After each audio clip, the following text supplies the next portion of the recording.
उसी वक्त परीक्षा के लिए भी बहुत से दुष्ट लोग भी पैदा होते हैं, कोई हर्ज नहीं। कितने भी दुष्ट आ जाएं, जब आप जागरूक हो जाएंगे तो उनकी दुष्टता ही सामने नज़र आ जाएगी, वही दुनिया के सामने गिर जाएंगे। ये बड़ी बड़ी बातें नहीं हैं, ये असलियत है और ये सब कुछ आपके अंदर है। आप कहेंगे कि माँ आप तो बड़ी अजब बातें कर रही हैं। सारी दुनिया ही अजब हो जाती है जब आप एक बार आत्मदर्शन पा लेते हैं। सारे संतों को आप समझ लेंगे, सारी जो बड़ी बड़ी बातें आपने सुनी हैं और देखी हैं और पढ़ी है, वो सारे नज़र आने लग जाएगा। अभी तक तो आप सिर्फ शब्दों के जालों में फंसे हो। एक तरह का ऐसा व्यक्तित्व आपका बन जाएगा कि दुनिया देख कर हैरान होगी कि अरे ये तो कल का वो, आज इसको क्या हो। ये जो अनुकंपा है, इसका आज तक किसी ने उपयोग ही नहीं किया। इस शक्ति को किसी ने इस्तेमाल ही नहीं किया। आज तक प्रेम की शक्ति किसी ने इस्तेमाल नहीं करी। कुछ ना कुछ भेद करने की शक्ति कि चलो कुछ नहीं तो तुम ये अलग हो, तुम अलग हो, तुम इनसे लड़ो, तुम उनसे लड़ो। पर प्रेम की शक्ति में सबसे बड़ी बात यह है कि आप सब एकजुट एक साथ बन जाते हैं। आज आप जानते हैं कि सहयोग 65 देशों में बहुत ज़ोरों में चल रहा है और पता नहीं है तो लोग कह रहे हैं कि इससे बहुत ज़्यादा देश है, लेकिन जो बहुत ज़ोरों में सहयोग चल रहा है 65 देश है। और इन 65 देश के हर एक सहयोगी आपके अपने नज़दीकी है। जैसे ज्ञानदेव ने कहा है, तेची सोएरी को होती, वही आपके रिश्तेदार हो जाएंगे और आप हैरान हो जाएंगे कि कहाँ से सब जुट गए मेरे, ये सब मेरे रिश्तेदार कहाँ से जुट गए। जो असली रिश्तेदार, उनको आपके प्रॉपर्टी से मतलब नहीं, आपके पर्स से मतलब नहीं, सिर्फ आपके प्यार से मतलब। इस प्यार की दुनिया में उतरना ही बहुत जरूरी। जब तक इस प्यार की दुनिया को नहीं जानिएगा, आप अपना भी महत्व नहीं समझ सकते कि आप कितने महान हैं। इस प्यार की जो शक्ति है, उससे आप सारे संसार को समेट सकते हैं, क्योंकि आपके अंदर एक नई चेतना जागृत होती है और उस चेतना को हम सामूहिक चेतना कहते हैं, कलेक्टिव कॉन्शियसनेस, जिससे कि आप दूसरों को महसूस कर सकते। जैसे कोई आदमी आपके सामने आ जाए, वो तबीयत, अभी जैसे ये महाशय आए थे, फ़ौरन मैं समझ गई इनको क्या तकलीफ, पर वो मचलने लग गए, आफत करने लग गए, नाटक करने की कोई ज़रूरत नहीं। मैं समझ गई इनको क्या तकलीफ़ है और वो तकलीफ़ ठीक हो सकती है यहाँ मचलने से नहीं, सहयोग करने से। सहयोग करें तो उनकी तकलीफ़ें सारी दूर हो जाए। लेकिन वो यहाँ नाटक करने आए थे, करने दें, लेकिन उससे कोई फ़ायदा नहीं होगा। फ़ायदा होगा जब आपकी कुंडलिनी जागृत हो करके आपको इस परम शक्ति से एकाकारिता दे। मेरी बातचीत भाषण से भी फ़र्क नहीं पड़ेगा, फ़र्क पड़ेगा सिर्फ इस घटना से। इसको एक्चुअलाइजेशन कहिए, इसका साक्षात होना चाहिए। जब इसका साक्षात होगा तभी आपको अपना भी साक्षात होगा और आप समझ लेंगे कि आपको मैं जो बात बता रही हूँ वो एकदम बिल्कुल सत्य है। इस पर ये जान लेना चाहिए कि ये सब होने के बाद आप परमात्मा के साम्राज्य में आते। परमात्मा का साम्राज्य पूरी तरह से अलौकिक है और उसका कार्य इतना सुंदर और इतना मज़ेदार होता है।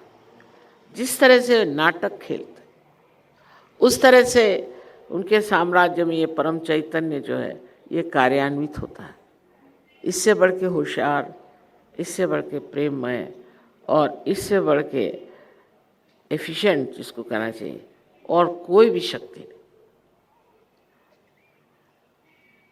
इसके बारे में जितना भी बताऊं उतना कम है, पर मैं कहूँगी कि आप इसका अनुभव करें। इसका अनुभव आपको मिलना चाहिए, जिसके आप हकदार हैं, इसे आप प्राप्त करें। कोई मुश्किल नहीं है। अब देखिए बम्बई शहर में आज सालों से मैं यहाँ मेहनत कर रही हूँ, काम कर रही हूँ, पर यहाँ के लोग अभी भी उनका चित्त जो है उस और नहीं है जहाँ इसे खोजना चाहिए। उनका चित्त और जगह, इसलिए चल भी चल रहे थे। पर जहाँ जहाँ इसमें चित्त लोगों का लगा हुआ और जिन्होंने सोचा है कि इसको प्राप्त करना ही पहली बात है और उसके बाद देखा जाएगा बाकी, वो लोग बहुत गहरे उतरते और उनको अनेक लाभ हुए, अनेक लाभ हुए। और ये लाभ से भी बढ़ के सबसे बड़ा लाभ ये है कि आप आनंद के सागर में डूब जाते। हिंदुस्तान में तो इतना नहीं, फिर बाहर आप रास्ते पे चलिए तो ऐसा लगता है कि ये लोग किसी स्मशान भूमि से लौट रहे हैं। ऐसी शक्लें गिरी हुई, ऐसे दुखी लोग, कभी मैंने उनको हंसते देखा नहीं। ये जो दिमाग में बात बैठी हुई है कि हम बड़े दुखी हैं और हमारे अंदर बहुत सारी विनाशकारी शक्तियाँ कार्यान्वित हैं, ऐसे दिमागी जमा खर्च से ही ये लोग दुखी। पर ऐसी कोई बात नहीं। ये सब समझते ही नहीं कि हमारे अंदर छिपी हुई अनंत की शक्ति जो है, उससे नहीं कि हम खुश हो जाएंगे, पर आनंद के सागर में डूब जाएंगे। आनंद अकेला अपने जगह एकमेव है, उसमें सुख और दुख जैसी चीज़ है, सिर्फ आनंद। और आनंद में आप मग्न हो जाते, आनंद में आप मस्त हो जाते। इसलिए कोई सी भी तरह की दिखने वाली विपत्ति, जिसे लोग बहुत बड़ी विपत्ति समझते हैं, कुछ भी नहीं, चुटकी से ठीक हो सकती। ये सारी शक्तियाँ आपके अंदर है और ये शक्तियों को आप प्राप्त कर सकते हैं। उसके लिए कोई मेहनत करने की ज़रूरत नहीं, उपास तपास करने की ज़रूरत नहीं, कुछ करने की ज़रूरत नहीं। पिछली मर्तबा भी यहाँ प्रोग्राम हुआ था, बहुत से लोग आए थे और बहुतों ने इसे प्राप्त किया। प्राप्त करने के बाद भी मैं कहती हूँ, इस बार पहली मर्तबा मैंने देखा कि बम्बई के अखबारों ने कुछ तो अच्छा लिखा, नहीं तो वो तो हमेशा ही उल्टा सीधा लिखते थे। पहली मर्तबा अखबारों के दिमाग खुले और उन्होंने लिखा कि बहुत लोगों ने हाथ ऊपर किए और बहुत लोगों को अनुभूति। उसके बाद बहुत से लोग आए भी और अब भी हम लोग एक पूरी तरह की व्यवस्था किए हुए हैं कि ये होने के बाद भी जैसे कोई चीज़ अंकुरित हो गई तो इसको आगे बढ़ाने के लिए भी हमारे पास यहाँ सेंटर्स हैं। ये ऐसा नहीं कि इंट्रोडक्शन लेक्चर हो गया उसके बाद आपको पैसा देना, बिल्कुल पैसे से कोई मतलब नहीं। आप जाइए और अपने को एक वृक्ष के समान वृद्धिंगत करिए, बढ़ाइए। ये बहुत आसान चीज़ है, उसके लिए पैसा कौड़ी देने की कोई बात ही नहीं है। हाँ, अब जैसे यहाँ पर है, ये इलेक्ट्रिसिटी को पैसा दिया गया होगा या कुछ और चीज़ों को दिया गया होगा, वो दूसरी बात है। पर आपके आत्म साक्षात्कार और आपका आत्मोत्सर्ग, अपने आत्मा के जो प्रकाश है उसको अपनी चेतना में बढ़ाने के लिए आपको कोई पैसा देने की, वो तो अपने आप ही बढ़ता है। इसीलिए ये अत्यंत शुद्ध जो आपके अंदर चीज़ है वो है आपकी आत्मा, इसे आप प्राप्त करें।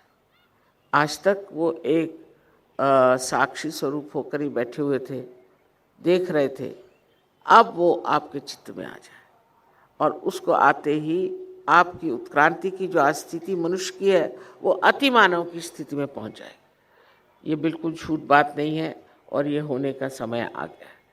इसमें हो सकता है कि अगर कोई आपको बीमारी हो या कोई आपके दिमाग में और फितूर हो या कोई गुरु ने आपकी थोड़ी कुंडलिनी खराब की हो, तो हो सकता है कि आज ही जागृति न हो, कोई हर्ज नहीं।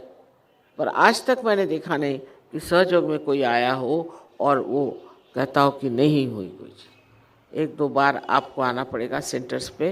वो सेंटर्स भी हमारे सीधे साधे हैं, क्योंकि हमने कोई पैसे तो लिए नहीं हैं, तो बहुत सीधे साधी जगह किसी स्कूल्स में या कहीं जैसे भी सेंटर्स बने हैं, आप कृपया पधारें और पधार कर इसे प्राप्त करें।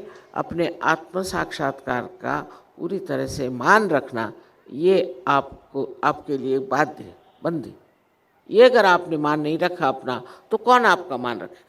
जिसने अपने आत्मा ही का मान नहीं रखा, उसका कैसे मान हो सकता?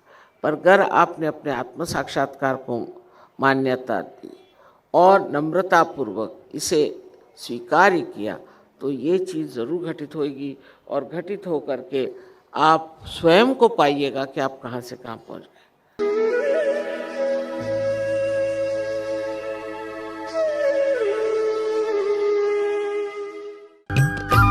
सब्सक्राइब कीजिए कुंडलिनी जागरण को और प्रेस कीजिए बेल आइकन को, जिससे कि आपको मिल सके हमारी लेटेस्ट वीडियो सबसे पहले।